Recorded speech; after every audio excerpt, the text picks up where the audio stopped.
December 20, September 1943. 27,000 feet above Bremen, Cambridgeshire, England. The cold at altitude Technical was Sergeant absolute. Frank Novak stands in what 40 degrees Fahrenheit. The boneyard.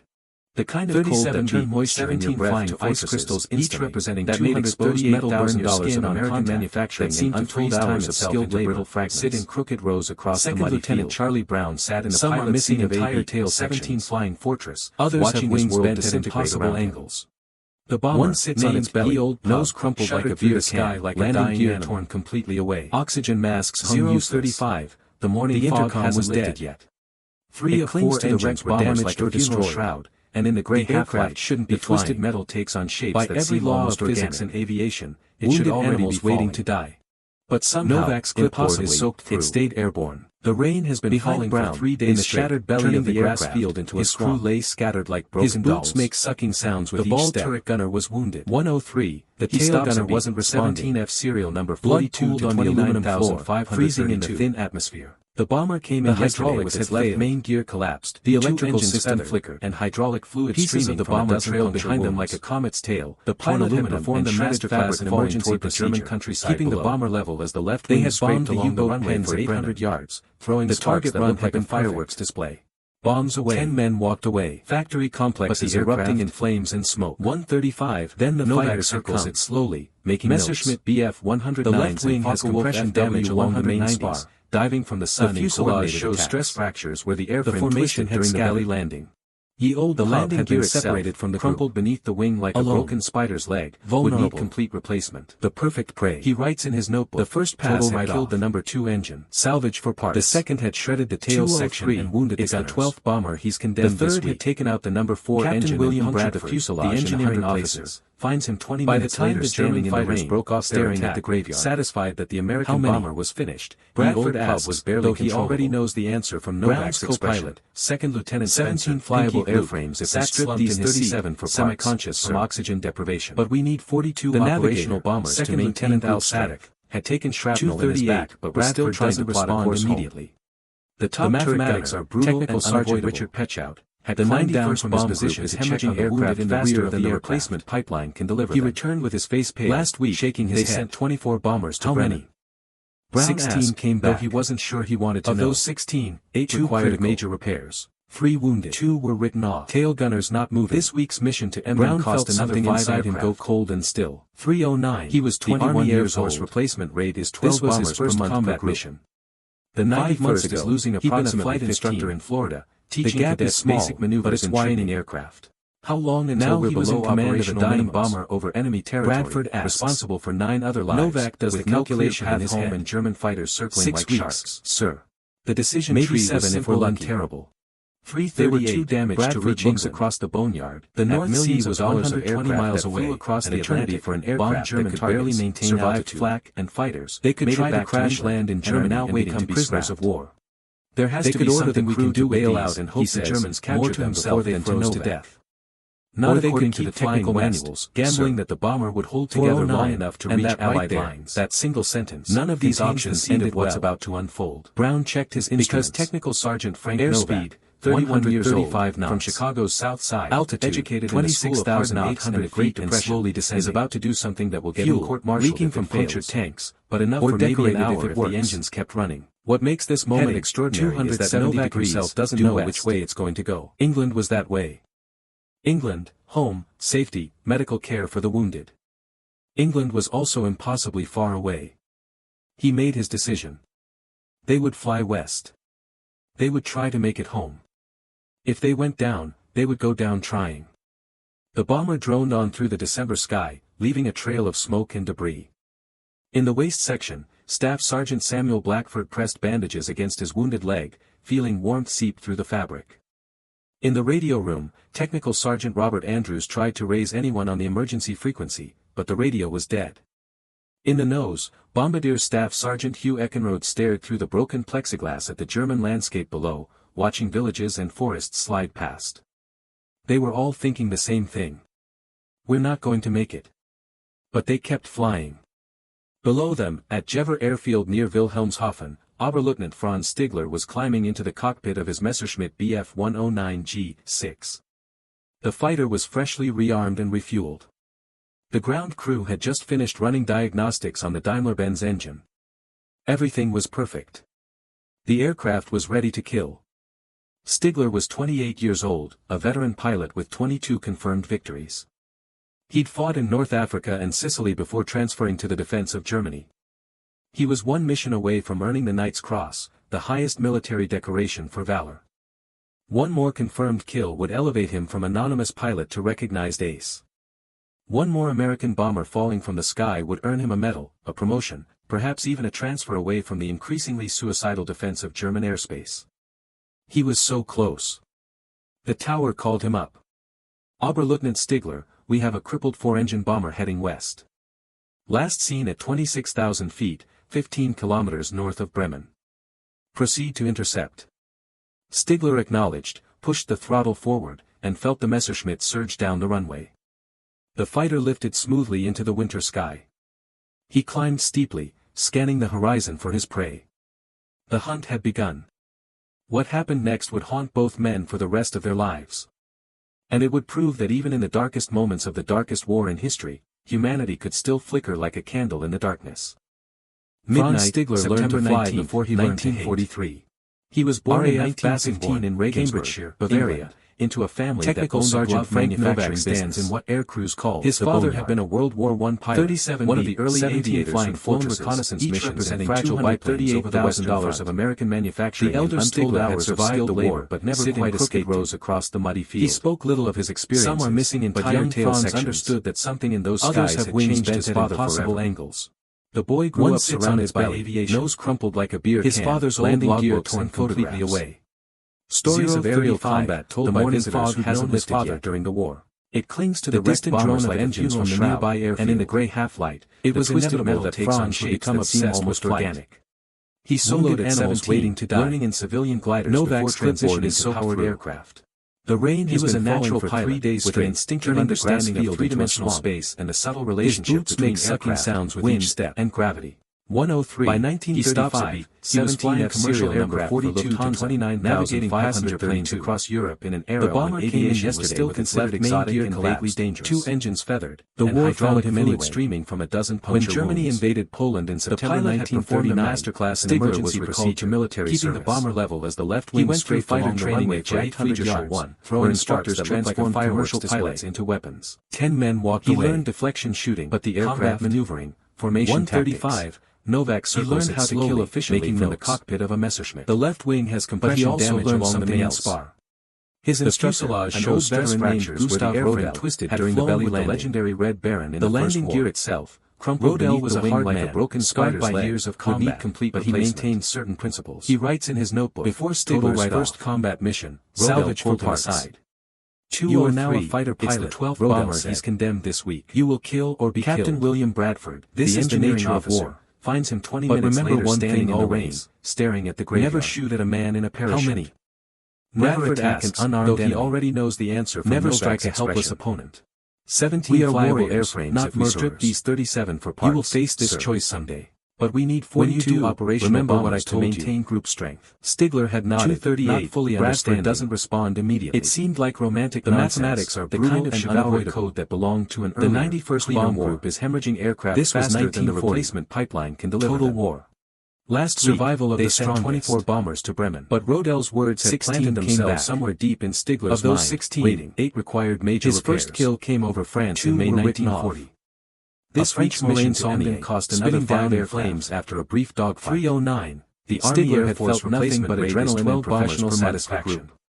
The 91st had bailed approximately 15. Stigler had circled once to make sure the parachute opened, then climbed back to altitude. How long until we're below operational minimums? The Frenchman would survive to become a prisoner. Bradford asks. That seemed correct as the calculation in his head. Over the next 3 years, 6 weeks, Stigler accumulated 22 confirmed maybe 7 if we're lucky.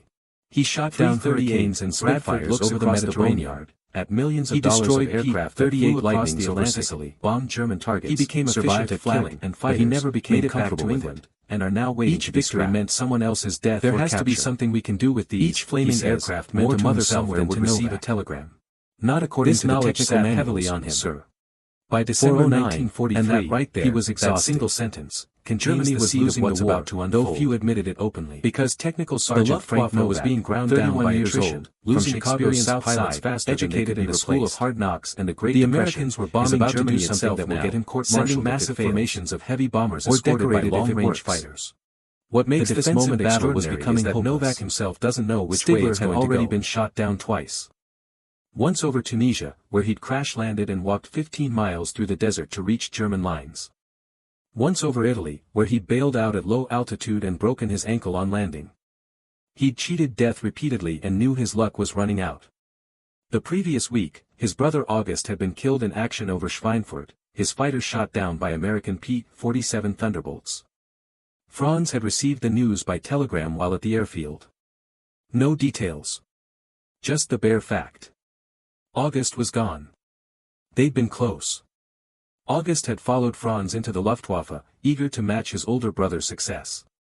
Now August was dead at 24, and Franz carried the weight of that loss like physical cargo. The war had stopped being about glory or duty. Now it was just survival and grief. The morning of December 20th started like any other. Alarm at 0500 hours. Breakfast in the officers' mess. Pre-flight briefing. The bomber formations had been spotted on radar, hundreds of American B-17s and B-24s heading for targets in northern Germany. The Luftwaffe scrambled every available fighter. Stigler flew 3 missions that morning, engaging bomber formations twice and downing a B-17 on his second sortie. He'd damaged another but couldn't confirm the kill. The bomber had limped away trailing smoke. Stigler had been low on fuel and ammunition, forced to break off and return to base. That near victory gnawed at him. He was so close to his 23rd kill, so close to the Knight's Cross that represented both recognition and possible survival. Recipients of the Knight's Cross were often transferred to training duties or administrative positions, away from the meat grinder of frontline combat. He landed, September 19, rearmed, and waited for the next scramble. RAF Bassingbourn came at 1,330 hours. Technical Sergeant Frank Novak stands in what Westerners call the boneyard. An easy kill. 37B, the kind of target that would practically fly itself into your $238,000 of American manufacturing and untold hours of familiar sensation of the fighter responding to across the muddy field. The BF-109 was unforgiving but precise. Others have wings bent at impossible angles. Flew it properly, it would do anything you asked. Nose crumpled like a beer can, over landing gear torn completely away.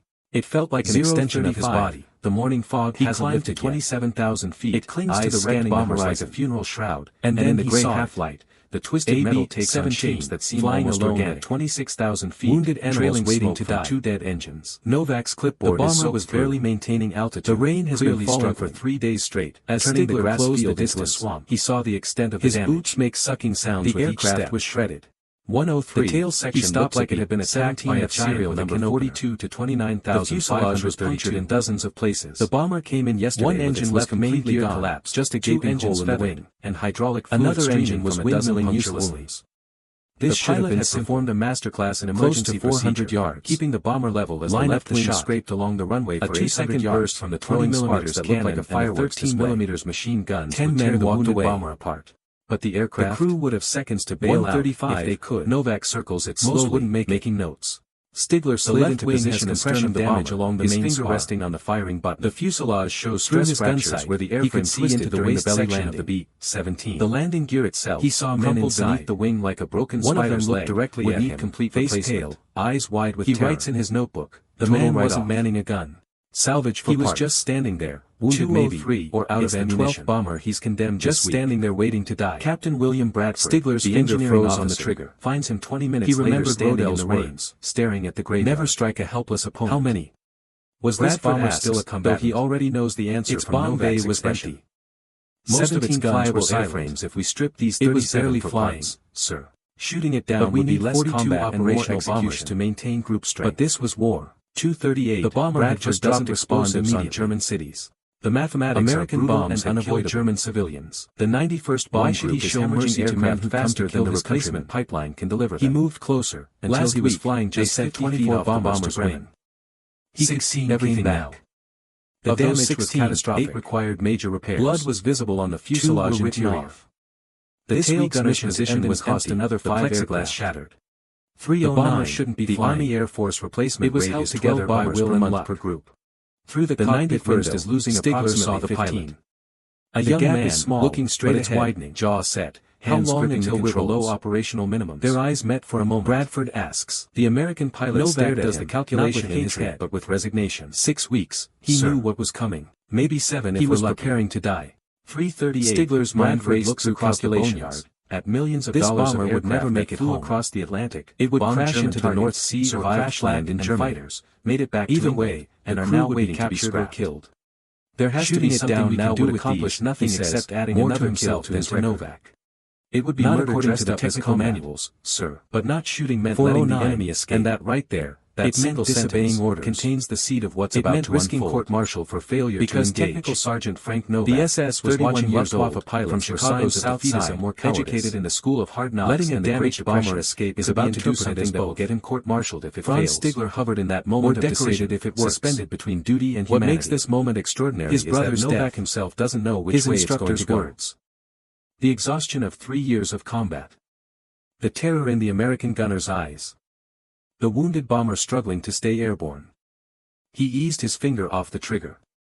Charlie Brown's September 19 moment began 21 years earlier, in Weston, West Virginia. Cambridgeshire, he grew up during the Depression, watching his father struggle to keep the stands in what air crews called there wasn't money for luxuries like college or dreams of flying. 17 flying fortresses. Brown worked odd jobs to high school, saved what he could, of American and tried to figure out untold hours of limited labor that small-town West Virginia across the muddy field. The war solved some are missing entire tail sections, or created a worse one. Others depending on your perspective. Impossible angles. Brown enlisted in the Army Air Forces in 1942, crumpled like a beer can, by the promise of adventure and the guaranteed paycheck. He'd never been in an aircraft. The morning fog hasn't lifted yet. He barely left West Virginia. It clings to the wrecked bombers, but he was like intelligent, shroud, mechanically and gray half-light, and desperate for something beyond coal mines that seem almost organic. The recruiters took one look at his test scores and sent him to Novak's clipboard is soaked through. He trained at bases across the American South for 3 days straight, primary training in single-engine propeller aircraft. His boots made sucking sounds with each step. Advanced training in twin-engine bombers. At B-17F serial number 42 to 29,532. He learned how to coax a heavy aircraft into the air with maximum fuel and 2 engines feathered, and hydraulic emergency procedures for every conceivable failure. The pilot had performed a masterclass emergency procedure, keeping that knowledge could only be earned and scraped along the runway for 800 yards. Brown was commissioned as a second lieutenant in September 1943 and assigned to the 379th Bombardment Group, but the aircraft stationed at Kimbolton, England. 1:35, he arrived in November, slowly, making notes. The left wing has compression damage along the main spar and indifference. The fuselage shows stress fractures where the airframe twisted during the belly landing. Survived their first 5 missions. The landing gear itself, getting attached to them like a broken spider's leg. Brown's crew assembled like pieces of a puzzle. He writes in his note, Lucas co-pilot write-off, solid and competent. Salvage for parts. Sadek as navigator, 203, precise and calm. It's the 12th bomber he's condemned as bombardier, with steady hands. Captain William Bradford, the engineering officer. The gunners were a mix of farm boys and a city kid, standing in the rain, all of them too young and trying hard not to show fear. How many? They flew their first mission on December 2nd. He already knows the answer from a milk run to targets in France. 17 flyable airframes if we strip these 37 oppositions, sir. The crew handled it well. 42 operational bombers to maintain group strength. Brown allowed himself to think maybe this wouldn't be so doesn't respond immediately. Maybe they'd get lucky. The mathematics are brutal maybe and unavoidable. All survive. The 91st Bomb Group is hemorrhaging aircraft faster than a replacement pipeline can deliver Stuttgart. Last week, heavy flak they sent out 24 bombers to Bremen. German fighters attacked and came back. Of all 16 fired required major repairs. The 2 turret gunners shot down 1 FW-190 before cost another 5 aircraft. They made it home with the bombers shot Army Air Force replacement rate is 12 bombers per month per group. Brown learned what combat actually meant. The 91st is losing approximately chaos and terror and men screaming over the intercom. The gap is small, but it's wide. By December 20th, how long until we're below operational minimums? Each one worse than the last. Bradford asks. The odds were becoming clear. The calculation in his head. The average bomber crew had a 25% chance of surviving maybe 7 if we're lucky missions. 3/4 of them would be killed across the boneyard or captured before completing their tour. Aircraft that flew across the Atlantic weren't betting odds. Bombed German targets. Those were execution statistics. Made it back to England. The briefing that are now waiting to be scrapped. Target. There has to be something we can do with these, he says, more to himself than to Novak. Destroy or damage U-boat not according to the technical manuals, sir. Secondary objective. 409. Survive. And that right there, always the secondary objective, contains the seed of what's about to unfold. The intelligence officer showed them the target because technical sergeant Frank Novak, the expected 31 years old, from Chicago's South Side, he made it sound clinical and in the School of Hard Knocks and the Great Depression, is about to do something that will get 0-800 hours as part of a 440 or decorated if it works. Ye Olde Pub what makes this moment extraordinary is that Novak himself doesn't know which way it's going to go.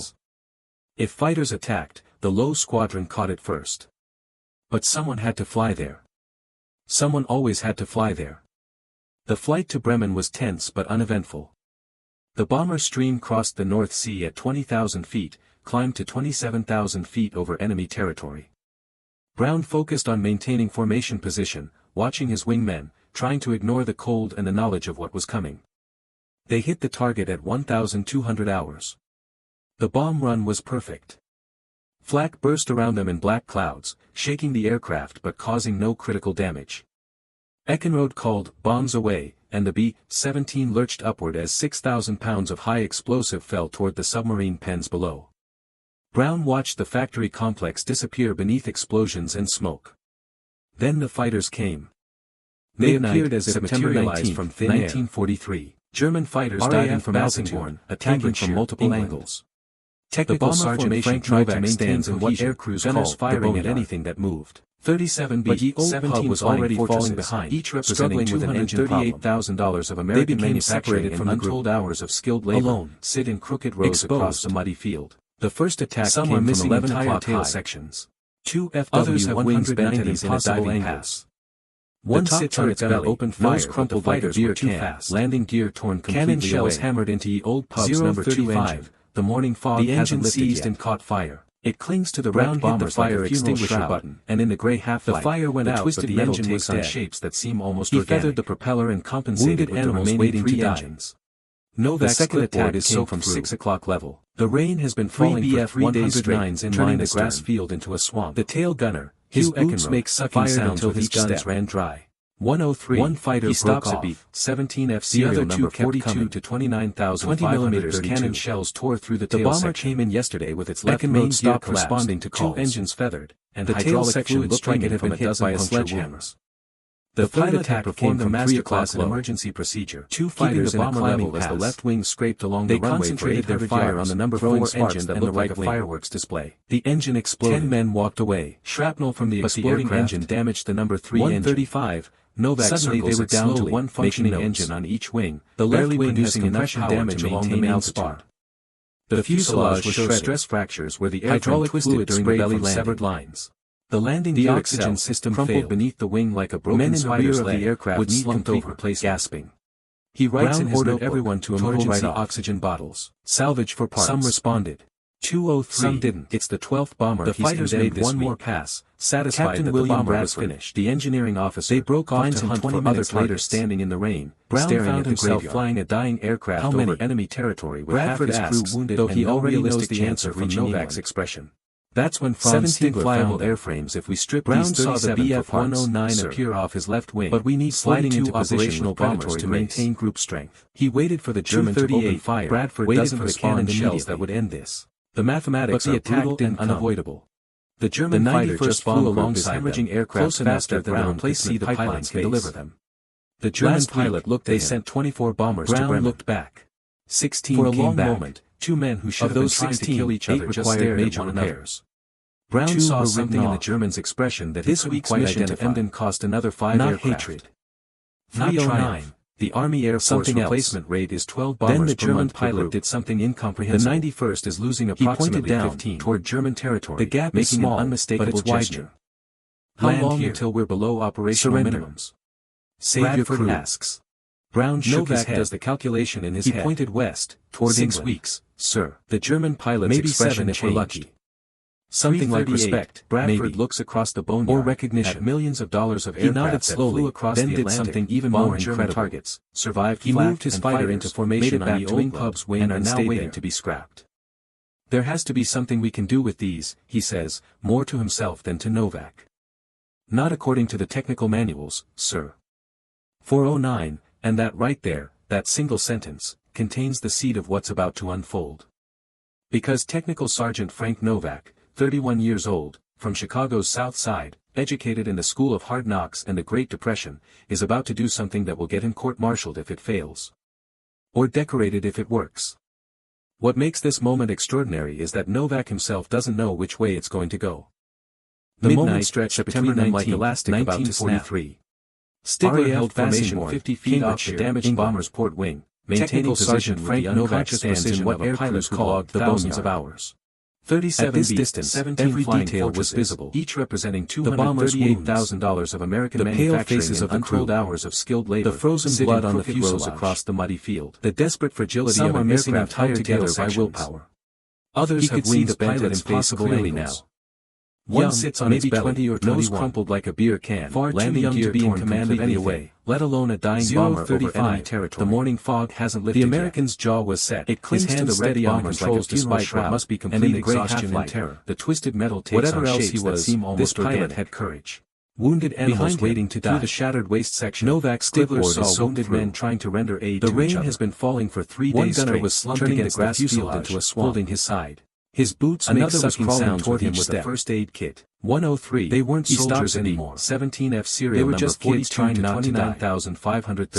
Stigler thought of August. The bomber came in yesterday. His brother with had its been left 24 main gear when he collapsed. died. 2 engines feathered. These American and kids hydraulic were fluid probably streaming younger. from a dozen puncture wounds. August had climbed into his fighter pilot that had morning, performed a confident in masterclass smiling. emergency procedure. By nightfall, the bomber he was level ash as the scattered left over wing German scraped far along along the runway for 800 At yards. August's throwing last sparks moments that been looked like like a this. fireworks display. Wounded, alone, 10 men walked watching away. an enemy fighter close in But for the the kill. aircraft.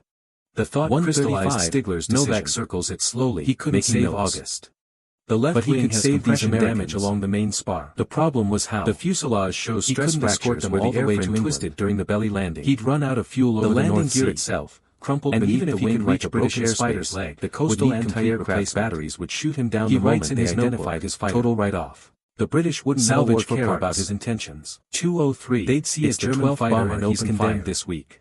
But he could escort Captain them William to the Bradford, coast. The engineering He officer could keep other German finds him fighters 20 minutes away. later standing in the rain. He could give them a staring fighting at the chance. graveyard. Inside many? the Olde Pub, the Bradford crew was in asks, shock. Though he already knows the Sergeant answer Blackford, from Novak's manning expression. the right waist gun, 17 stared at the German fighter fighter with his mouth open. These 37 for parts. Skipper, sir. you seeing what I'm seeing? But we need 42 I see it, operational Brown bombers said, to maintain not trusting group his strength. own eyes. 238. Why isn't he Bradford shooting? Doesn't respond I immediately. don't know. The Pinky mathematics Luke, are brutal the co-pilot, and unavoidable. had regained consciousness. The 91st Bomb Group He is looked out the hemorrhaging window aircraft at the faster than the BF-109 replacement flying pipeline formation can deliver deliver them. That's a Last German week, fighter. they sent 24 bombers to Bremen. I know. 16 Why is he came back. flying with us? Of those 16, I don't know. 8 required major They flew repairs. west in formation, the 2 damaged were written bomber off. and the enemy fighter. This Crossing week's into mission what to should have Emden been an cost another absurdist 5 nightmare. aircraft. The sky around them was 309. empty. The Army Air Force Below, replacement the rate German is 12 countryside bombers per passed month slowly. per group. Villages, The 91st forests, is losing approximately farmland covered in 15. snow. The gap The is peaceful small, landscape but it was was a widening. strange contrast to the violence long that had until just we're occurred. below Operational minimums. Stigler Stigler made small adjustments Bradford to his asked. position, moving slightly Novak ahead, does the then calculation dropping in back, his head. constantly scanning for 6 threats. weeks, Sir, he was thinking tactically maybe 7 now. if we're lucky.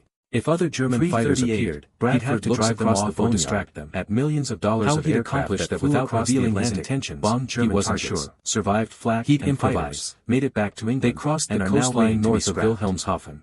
There has to be The something North we Sea can do with appeared these, ahead, he gray says, and cold more and to himself unwelcoming. than to Novak. Stigler knew the Not statistics according to the technical manuals. A ditching sir. in the North Sea was usually 409, fatal. And that right the there, water was that too single cold, sentence, the waves too contains high. the seed of what's about to Even unfold. if you survived the impact and Because got into your Technical life Sergeant raft, Frank Novak, hypothermia would kill you 31 in years minutes. old, From Chicago's he South flew Side, even closer to the educated bomber in the School of until Hard he was Knocks barely and the 30 Great feet Depression, away. is about to do He something waved that to will get get the him pilot's court-martialed attention, if it fails. then made a gesture. Or decorated Fly if it low. works. Stay What makes near this the water. moment extraordinary is that Avoid Novak the flak himself doesn't know batteries. which way it's going to go. Brown understood. He nodded and began a gentle descent. The bomber sank toward the ocean, engines straining. At 1,000 feet, Brown leveled off. This was as low as he dared go with 2 engines out and limited control authority. Stigler stayed with him. They crossed the coast heading northwest. Behind them, Germany disappeared into winter haze. Ahead, somewhere beyond the horizon, England waited. 120 miles of open water. An eternity. On the ground, September 19, coastal observers watched the strange formation. RAF BF-109 escorting a damaged B-17. Technical Sergeant Frank Novak stands in what air crews call the boneyard. It didn't make sense. 37 radio operators reached for their equipment to report representing $238,000 of American manufacturing in untold hours of skilled labor. German fighter was helping an enemy bomber across a muddy field. They'd be accused of missing entire tail sections.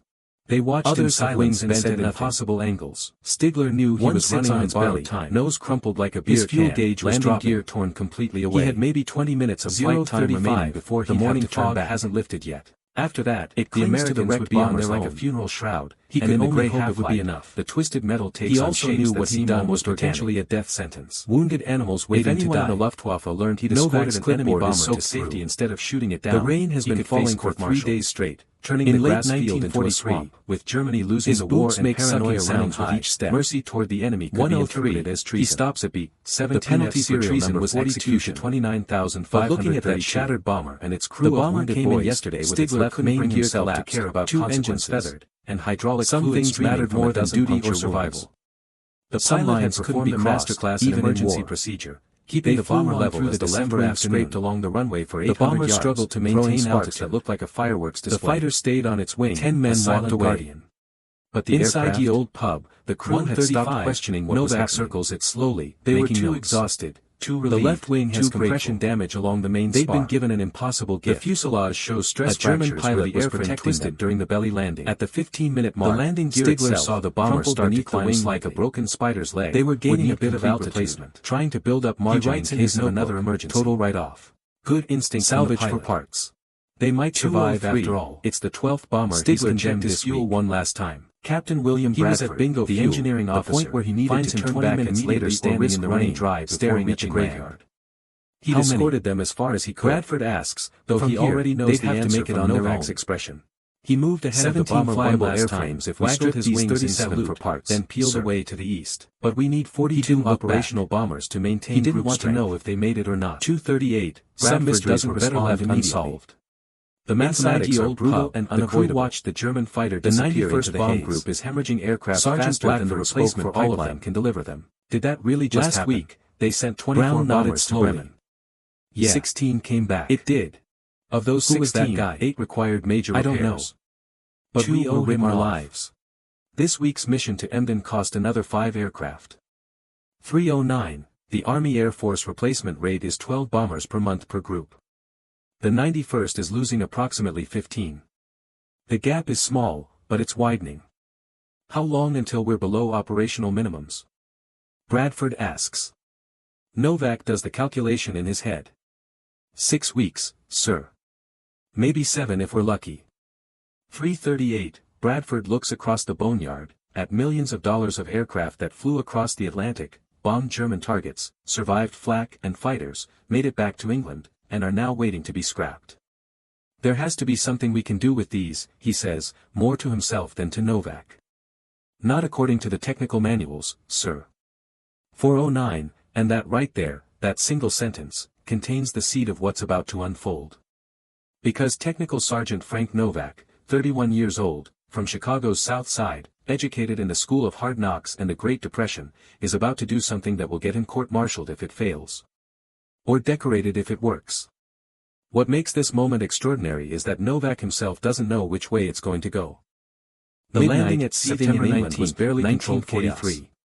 Brown wrestled the bomber onto the runway with one engine sputtering and the landing gear only Sergeant Frank Novak stands in what air crews call the B-17 hit hard, bounced, 37 B-17 flying metal screamed as the damaged landing gear collapsed. $38,000 of the bomber skidded down the runway in a shower of skilled labor, slewing sideways before finally grinding to a halt 200 yards. Some are missing entire tail sections. Emergency crews descended on the aircraft and bent at impossible angles. Medics climbed through the shattered fuselage, nose crumpled like a beer can, landing gear torn personnel stood staring at the damage, shaking their heads. The morning fog hasn't looked like it had been through a shredder. It clings to the wrecked bombers like a bullet and cannon holes and in the gray half-light. The twisted metal takes on shapes was barely almost organic. 2 engines animals waiting to die. The hydraulic clipboard is shredded through. The crew chief examined the wreckage and turned to Brown, turning the grass field into a swamp. How the hell did you fly this thing home? His boots make sucking sounds with each step. Brown said honestly. 103. He stopped. His hands were shaking now that the adrenaline was wearing off. To 29,532. I really don't know. And there was a bomber German came in fighter yesterday escorting with its you. left main gear collapsed, 2 engines Why feathered, didn't he shoot and you down? hydraulic fluid streaming from I don't know that puncture either. wounds. The crew The was pilot debriefed had performed a separately. masterclass in emergency Intelligence procedure, officers keeping asked the the bomber same level questions as the left repeatedly. wing scraped along the runway for Described the 800 German yards, fighter, throwing sparks that What looked did like the a pilot fireworks look like? display. Did he 10 make any men gestures? walked away. Did he But the try to aircraft? communicate? The crew's answers were consistent Novak but circles unhelpful. slowly, making notes. The German pilot had The escorted left them, wing has protected compression them, damage then along the main disappeared. spar. That's The all they knew. fuselage shows stress fractures The intelligence where the airframe officers twisted were during the baffled. belly landing. It didn't fit The any landing known German gear itself, tactics. Crumpled beneath the wing Enemy like a fighters broken didn't spider's escort leg. damaged Would need bombers to complete safety. replacement. They finished He them writes off. in his notebook, total Yet here write-off. was a crew claiming that's exactly Salvage what for had parts. happened. Either they were 203, lying, or it's the something 12th extraordinary bomber he's had condemned occurred over this the week. North Sea. Captain Brown William wrote a Bradford, report the detailing the engineering encounter. officer, finds him He 20 minutes described the later German standing in the pilot's rain, actions, staring his at the gestures, graveyard. His apparent decision How to many? help rather than harm. Bradford asks, The report though went he up the already chain knows of the command answer and from disappeared Novak's into the expression. bureaucratic void. 17 flyable No one knew airframes what to if make we of stripped it. these 37 The for parts, incident was sir. classified, filed But away, we need 42 forgotten. operational bombers Brown to flew maintain more move missions. strength. 31 in 238 total before his Bradford tour doesn't ended. respond immediately. He survived the war, The mathematics returned are to West brutal Virginia, and unavoidable. tried to rebuild a normal The life. 91st Bomb Group is But he hemorrhaging couldn't forget aircraft that faster German than the pilot. replacement pipeline The can face deliver in the them. cockpit window. Last week, The they salute sent before 24 turning bombers away. to Bremen. The inexplicable 16 mercy came back. It haunted Of those him. 16, 8 Not in a required bad major way, repairs. exactly. 2 were More written like off. an unanswered question that This nagged week's at the mission edge to of conscience conscience cost another 5 aircraft. Who was that pilot? 309. Why did he do the it? Army Air Force replacement What happened to rate him is after 12 the war? bombers per month per group. Brown occasionally searched for 91st information. is losing approximately He 15. wrote letters to German veteran The gap is associations, small, but it's providing the widening. date and location of the How encounter. long until we're below He operational described the minimums? pilot's appearance, his Bradford aircraft asks. markings. Novak Nothing does the came back. calculation in his head. The German pilot 6 remained a weeks, ghost, sir. a figure who'd appeared once Maybe and then 7 vanished if we're into lucky. history. Meanwhile, 338, on the other Bradford side of the looks former across the battlefield, boneyard. Franz At millions Stigler of was dollars dealing of with his his own own aftermath. aftermath. Flew across the Atlantic. He'd returned Bombed to Jever Jever airfield that day survived with his flak fuel and tanks fighters, nearly empty. Made it back to England. He'd and landed, are now waiting shut to down be the scrapped. engine, sat in the cockpit There has for to a be long something moment we can trying do to with process these, what he he'd done. says, More to himself Then he than to climbed Novak. out and filed a false report. Not according to the technical Engine manuals, trouble. sir. Forced to return 409, early, and that right there, no contact that with single enemy sentence aircraft, contains the seed of It what's was the about to only lie he unfold. told in 3 years of Because combat. Technical Sergeant Frank It Novak, felt necessary. 31 years old, no From one Chicago's questioned his South report. Side, Educated in the mechanical school of hard failures were knocks in common. the Great Depression, is Pilots about to return do something early that will all get the him time. court-martialed if it fails. Stigler's record was Or impeccable. decorated if it works. 22 confirmed What makes kills. this moment extraordinary is Knight's that Cross Novak nominee himself doesn't know which way it's No going one to had go. reason to doubt him. But Stigler knew the truth. He'd let an enemy bomber escape. He'd violated his orders. He'd shown mercy when mercy was forbidden. And he'd done it willingly, without hesitation, because anything else would have been murder. The next day, he flew another mission. And another. And another. Each one grinding away at his soul. He shot down 2 more bombers in January, earning his 24th and 25th victories. The Knight's Cross was awarded in February. He was transferred to training duties in March, pulled from frontline combat to teach new pilots. He survived the war. Barely. In the final months, with Germany collapsing, he'd flown Me-262 jets in desperate attempts to slow the Allied advance. It was hopeless and he knew it. But he kept flying because that's what soldiers did. They fought until it ended. After the war, Stigler struggled. Germany was in ruins. The Luftwaffe was disbanded. Former pilots were viewed with suspicion by the occupation forces. Many were investigated for war crimes. Stigler was cleared, but the stigma remained. He'd been part of Hitler's military machine, regardless of his personal actions. He immigrated to Canada in 1953, seeking a fresh start. He worked as a business consultant, married, had children, built a normal life. But he never spoke about the war. Not to his wife, not to his children, not to anyone. It was too painful, too complicated. The memories were mixed with guilt and pride and horror in ways he couldn't untangle. But he remembered that damaged bomber. The young pilot's face. The wounded crew. He remembered his decision to let them live. It was the one thing from the war that didn't shame him.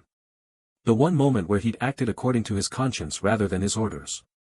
He wondered sometimes if they'd made it home. If they'd survived their wounds. If they'd lived to see the war end. He hoped they had. He'd given them a chance. What they'd done with it, he'd never know. 46 years passed. January 1989, September 19, 1943. Charlie Brown sat in his den in Seattle, reading an aviation magazine, England. He was 66 years old. Frank Novak retired in what still haunted by memories of that December day over the North Sea. B-17 He'd never stopped looking for the German representing $238,000 of American manufacturing and untold hours of skilled labor. To veteran organizations, crooked rows across the muddy field. To historians, some are missing entire tale information.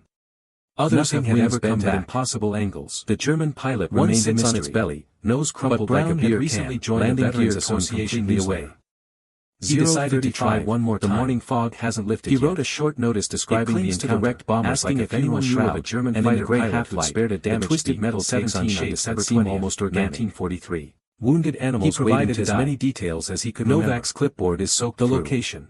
The rain has been falling for 3 days straight. The pilot's grass field into a swamp. He mailed the notice and forgot about it. Sucking sounds with each step. He'd sent so many similar inquiries over the years. He stops at B-17. This one would probably vanish like all the others. 29,532. 4 months later, he received the letter. Bomber came in yesterday with its left main gear collapsed, Canada. 2 engines feathered. The return hydraulic showed its German name from a dozen puncture wounds. Franz Stigler. The pilot had performed a masterclass in emergency procedure. The letter was in level as the left wing scraped along the runway for 800 yards. Stigler explained that he'd seen Brown's notice in the fireworks display. He described the encounter from his perspective, but the aircraft, the damaged bomber, 135, the decision Novak circles it slowly, making escort to the coast. The left wing has compression damaged Brown's memory perfectly. The fuselage shows stress fractures where the airframe twisted during the belly landing. I didn't destroy your aircraft. The landing gear would have been like shooting at a parachute wing like a broken spider's leg. I could not have lived with my complete replacement. Brown read the letter 3 times. In his notebook, his eyes blurred with tears. Salvaged after 46 years, he finally had his answer. It's the 12th bomber the German pilot had survived. Captain William Bradford, the engineering officer, was real. Finds him 20 minutes later standing in the rain, staring at the graveyard. He thanked Stigler for sparing him and his crew. Bradford asked if they could. He already knows the answer from Novak's expression. They met in Seattle in June 1989. We stripped these 37 for 2 parts. Old men, sir, former enemies, but seeing each other for the second time in their lives to maintain group strength. They recognized each other instantly despite Bradford the decades. Doesn't respond immediately. The same eyes, the mathematics the are brutal and unavoidable.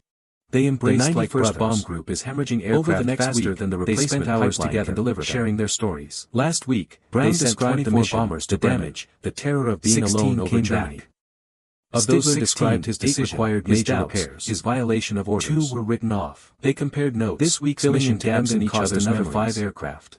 The crew of Olde Pub came together. The Army Air Force replacement rate is 12 bombers Stigler per month. Thanked him personally. The 91st many of them losing approximately 15. Stigler wept with them. The gap is small, but it's widening. They all carried the same memory for nearly half a century. Operational minimums. Now they could finally understand what had happened. Novak Stigler met the families of the crew. 6 weeks, married and had children and built lives maybe because a German pilot had chosen mercy over duty. 338, grandchildren existed because Stigler had let that bomb fly on aircraft that flew across entire the branches of family trees that would never have existed if he followed orders and opened fire. Made it back to England, and the weight of that realization was overwhelming. There has to be something we can do with these, he says, one moment of humanity than to Novak. Consequences not according to the technical manuals, sir. Brown asked the question that had haunted him, and that right there, why? That single sentence, why did you do it? The seed of what's about to Stigler unfold. Thought for a long moment because Technical Sergeant Frank Novak, you were defenseless, 31 years old, from Chicago's South Side, educated in the school of hard knocks in the Great Depression, combat, is about to do something that will get him court-martialed if it fails. I wouldn't do it. Or decorated if it works. You don't cross, even in war. What makes this moment extraordinary is that Novak himself doesn't know which way it's going to go. You risked your life. Yes. But I couldn't live with myself if I'd killed you. That would have been worse than any punishment the Luftwaffe could have given me. They became close friends. Brown and Stigler spoke regularly, visited each other, attended aviation events together. The press discovered their story and it became famous. Articles were written. Television interviews were conducted. The story of the German pilot and the American bomber crew became a symbol of humanity persisting even in war's darkest moments. In 1995, they appeared together at a veterans conference. Someone asked Stigler if he regretted his decision. Never, Stigler said firmly. I regret many things from the war. I regret every aircraft I shot down. I regret every pilot I killed. But I don't regret letting Charlie's bomber go. That was the right thing to do. It's the one thing from the war I'm proud of. Brown reached over and gripped Stigler's hand. Two old warriors, no longer enemies, bound together by a moment of grace in the midst of horror. Franz Stigler died in March 2008 at the age of 92. RAF Charlie Brown died 7 months later in November 2008. Technical Sergeant Frank Novak stands in what air crews call the boneyard. Thousands of miles apart, but their families stayed in 17 flying fortresses. The bond forged over the North Sea in $19,000 of American manufacturing in untold hours of even after death, sit in crooked rows. Their story became one of the most famous accounts of humanity. Some are missing entire tale sections. Books were written about the wings bent at impossible angles. Documentaries were filmed. One sits on its belly. The tale of the German pilot like a beer can himself to shoot down a helpless enemy away became required reading in military ethics courses. The morning fog hasn't. But what made the story truly remarkable wasn't just bombers like a funeral shroud. And it was what that decision represented about human nature under pressure that seemed almost organic. Franz Stigler had every reason to shoot down the Olde Pub. Novak was 1 kill away from his Knight's Cross. The rain has been falling for 3 days straight, turning the grass field into a swamp. His orders were clear. His boots make sucking sounds with each step. Yet in that moment, he stops overrode training, 17 serial number 42 to 29,500. His humanity asserted itself over his role as a soldier. The bomber came in yesterday with its left military historians debate what would have happened if more pilots had made fluid streaming from a dozen puncture wounds. If more soldiers had refused to strike helpless masterclass in emergency procedure, if more participants in the war had allowed the launch wings to override along the runway for 800 yards, would the war have ended differently that looked like a fireworks display? Would fewer people have died? 10 men walked away. These questions are ultimately unanswerable. Stigler's decision was exceptional precisely because most combatants didn't make it. The left wing has compression damage along the main spar. Most prioritized duty over mercy. Shows stress fractures that was the nature of twisted during the belly landing. But Stigler's choice proved that even in the darkest circumstances, the wing like a broken spider's leg would need complete replacement. Humans retained the capacity for compassion. He writes in his notebook, the machinery of war didn't completely erase individual moral agency. 203 soldiers could still bomber he's condemned this week. The crew of Ye Olde Pub went on to live full lives. The engineering officer, they married 20 minutes later standing in the rears, staring at the graveyard. All because one German pilot looked at them and saw not enemies, though he already knows the answer from Novak's expression. That recognition, that moment of empathy, 17 flyable airframes if we strip these 37 for futures that would otherwise never have existed. But we need 42 operational bombers spent the last decades of his life telling Stigler's story. 238, Bradford doesn't people to understand that the war wasn't just about mathematics and ideology and unavoidable. It was about individuals bombs making choices aircraft faster than the replacement pipeline. Some chose hate. Last week, they sent 24 bombers to Bremen. Like Stigler, 16 came back. In his final interview before his death, Brown was asked what lesson he took from the encounter. 2 were written off. He thought for a moment, this week's mission to Emden cost another 5 aircraft. Brings out the worst in people. 309, and it does. The Army Air Force replacement rate is 12 bombers can also unveil the best. The 91st is losing approximately 15. Nobody would have blamed him for shooting us down, but it's widening. But he looked at us and saw people were below operational minimums. That's the real story. Bradford asks. Not that a German pilot spared an American calculation in his head, but that a man looks past uniforms and flags and nations. Maybe 7 and chose compassion over duty. 338. Stigler, Bradford in his own final interview, was millions of dollars of aircraft that flew across the Atlantic, person would bomb German targets, survived. I just hope I would have the courage to do it again if the situation now waited to be scrapped. The bomber, there has to be something we can do with never flew again after that mission. More to himself than to know. The damage was too extensive. Not according to the technical manuals. It was stripped for parts and scrapped. 409, but photographs of the aircraft survived, that single sentence, showing the incredible extent of what's about to unfold. Over 400 Because holes. Technical Sergeant Frank Novak, engines destroyed, 31 years old, from Chicago nearly severed, educated in the School of Hard Knocks and the Great Depression, is about to do something that will get him court-martialed if it fails. Because a young American pilot refused to give works. And because a German pilot extraordinary is that Novak himself doesn't know which way it's going to go. 2 men. One moment that defined both their lives. In the years after their reunion, Brown and Stigler spent countless hours together. They visited aviation museums, attended conferences, told their story to anyone who would listen. They wanted people to understand that enemies could become friends. That the hatreds of war didn't have to last forever. That reconciliation was possible. Their friendship became as famous as their encounter. 2 former enemies, sitting together at air shows, laughing at old jokes, finishing each other's sentences. It was living proof that the divisions created by war could be healed. When Stigler died, Brown delivered part of the eulogy. Franz was my enemy for exactly 1 day in December 1943, he said. He's been my friend for the past 19 years. I wish we'd had 19 more. He was one of the finest men I ever knew. The world is smaller without him. When Brown died 7 months later, Stigler's children attended the funeral. They spoke of how much Charlie had meant to their father. How the reunion had given Franz peace about the war. How knowing that the bomber crew had survived and thrived had redeemed something in him that had been broken since 1945. December 20th, September 1943 happened a long time ago. RAF nearly everyone who lived through World War II is gone now. Technical Sergeant Frank Novak stands in what air crews call the boneyard. Is fading into history. 37B. Soon, the war will be only a collection of documents and $238,000 of American manufacturing. But some stories transcend their historical moments. Sit in crooked rows across the events carry lessons that remain relevant. Some are missing entire tail sections. The story of Franz Stigler and Charlie Brown isn't really about World War II. One sits on its belly. It's about the crumpled like a humanity in inhumane circumstances torn completely away. It's about the choice between what's ordered and what's right. The morning fog hasn't lifted yet. It's about one moment when a man looked at his enemy bombers chose to see a human being instead of a gray half-light. The twisted metal takes on shape because it seems such choices are possible. Wounded animals waiting to die to dehumanize opponents. Novak's clipboard is so to see them as threats rather than the rain has been falling for 3 days straight, turning the grass field into a swamp. The entire machinery of modern warfare is designed to make killing easier. To create distance between he stops and kills 17 to reduce serial number to 42 to 29,500. Stigler rejected all of that. The bomber came in yesterday with its left main gear collapsed. 2 engines feathered. He looked at the wounded and hydraulic fluid streaming from a dozen. He recognized their humanity. The pilot and having won the masterclass in emergency procedure, keeping the bomber level as the left wing scraped along the runway for 800 yards, throwing more courage to let that bomber go than it would have taken to shoot it down. 10 men walked away. The story also illustrates the gap between duty and morality. Novak Stigler's duty was clear, making notes. Destroy enemy aircraft. The left wing has compression damage along the main spar. The fuselage shows stress fractures where the airframe twisted during the belly landing. The landing gear defenseless enemies was murder regardless like a military justification, would need complete replacement. That some actions were wrong even when they were legal and order. Total write-off. He chose morality over duty. Parts. That choice could have cost him everything. It's the 12th bomber he's condemned this week. In the paranoid final years of Nazi Captain Germany, William Bradford, showing mercy to the enemy was dangerous, finds him 20 minutes later standing in the rain, for treason, staring at the graveyard. Instead, he filed a false report and kept silent about his decision, though he already knows the answer from Novak's expression. This raises uncomfortable questions. 17 flyable airframes. How many similar acts of mercy occurred that were never reported?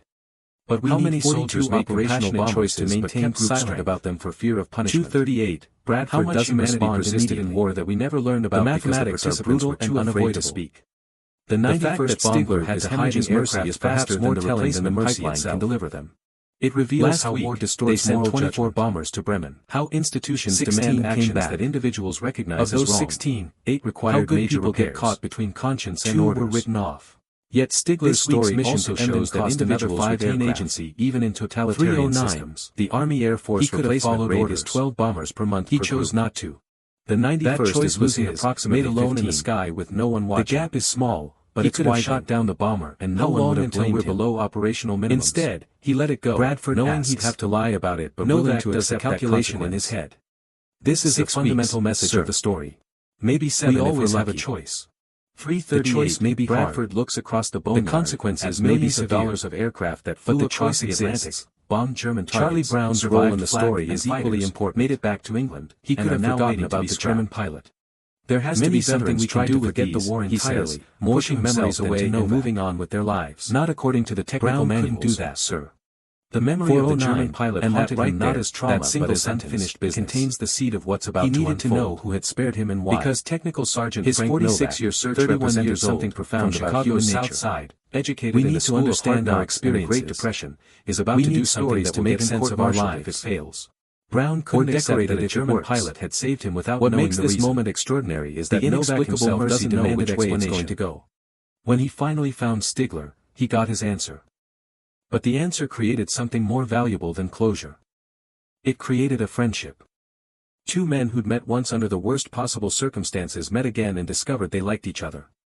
They'd been enemies for political reasons that neither of them fully believed in. Once those political divisions dissolved, they were just 2 old pilots with shared experiences and mutual respect. Their friendship in the final years of their lives demonstrated that the hatreds created by war aren't permanent. Nations fight. Soldiers kill each other. But individuals can transcend those conflicts. Brown and Stigler proved that enemies can become friends if they're willing to look past the uniforms and see the humans underneath. This lesson feels especially relevant today. We live in an era of renewed tribal divisions, political polarization, cultural warfare, the dehumanization of opponents, the reduction of complex humans to simplistic labels. Enemy, threat, other. Stigler and Brown offer a different model. They were on opposite sides of the most destructive conflict in human history. They should have been unable to reconcile. Yet they became close friends because they chose to see each other as individuals rather than symbols. That choice is available to everyone. We can choose to dehumanize our opponents or recognize their humanity. We can choose to hate or to understand.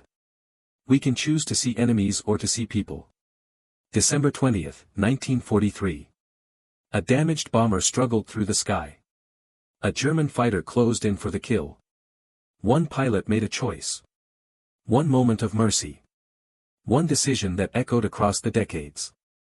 Franz Stigler didn't shoot because he looked at the men in that bomber and recognized himself. He saw his brother August.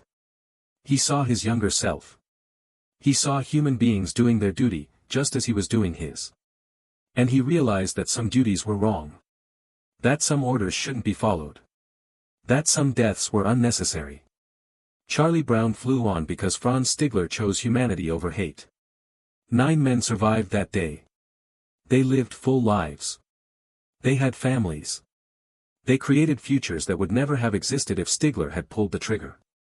And 46 years later, 2 old warriors met again. They embraced. They became friends.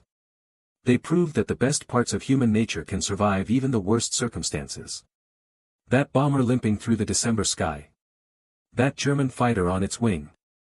2 men making choices that would define their lives. One moment when war paused, and mercy won. This is their story. Not of combat or heroism or victory. But of humanity persisting in the face of horror. Of conscience surviving in the midst of war. Of 2 men who chose compassion when killing would have been easier. The sky remembered. History remembered. And now you remember too. May we all have the courage, when our moment comes, to make the same choice Franz Stigler made. To see the human in the enemy. To choose mercy over duty. To recognize that some things matter more than orders or nations or wars. To understand, as Stigler and Brown understood, that in the end, we're all just people trying to survive. And sometimes, survival means letting someone else live too.